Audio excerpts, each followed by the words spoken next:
दोस्तों, सवाल ये है कि जिस ख्वाब ने हजारों साल हुक्मरानों को बेचैन किए रखा, क्या आज की साइंस इसको हकीकत के करीब ले आई है? क्या वाकई इंसान मौत को धोखा देने के करीब पहुंच चुका है? क्या वाकई हम अज़ा की पेवनकारी से लंबी उम्र पा सकते हैं और बुढ़ापा महज एक कहानी बन जाए? अज़ा की पेवनकारी के जरिए इंसान अपनी उम्र को तो बढ़ा सकता है, लेकिन क्या इंसान मौत को रोक सकता है? क्या दुनिया एक ऐसी सदी में दाखिल हो चुकी है जहां इंसान अपनी किस्मत खुद लिखेगा? जब सदर पुतिन और शी जिनपिंग ने अज़ा की पेवनकारी का जिक्र किया तो ये कोई ख्याली बात नहीं थी, बल्कि ये हकीकत है। आज की मेडिकल साइंस ने इंसान के जिस्म को बदलने की सलाहियत पैदा करती है। आइए सबसे पहले आपको बताते हैं कि अज़ा की पेवनकारी असल में है क्या।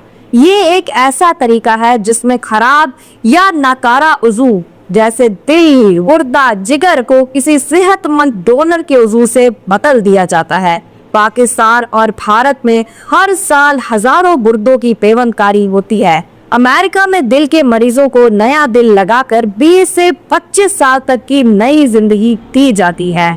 चीन और रूस में आर्टिफिशियल ऑर्गन्स और जानवरों के अज़ा इंसानों में लगाए जाने पर तेजी से रिसर्च जारी है।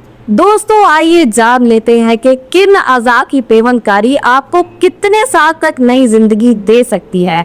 गुर्दे की पेवनकारी 10 से 20 साल तक करामद रहती है, और अगर आप दिल की पेवनकारी कराते हैं तो ये आपको 20 से 25 साल तक जिंदा रख सकती है, और कुछ मरीज इससे ज्यादा भी जिंदा रहे। और अगर आप जिगर की पेवनकारी करवाते हैं तो आप 15 साल तक की लंबी उम्र पा सकते हैं, लेकिन कुछ मरीज अपनी पूरी जिंदगी भी इससे गुजार लेते हैं। इसके अलावा अगर आप फेफड़े की पेवनकारी करवाते हैं तो ये आपको 7 साल से 10 साल तक की लंबी उम्र दे सकती है।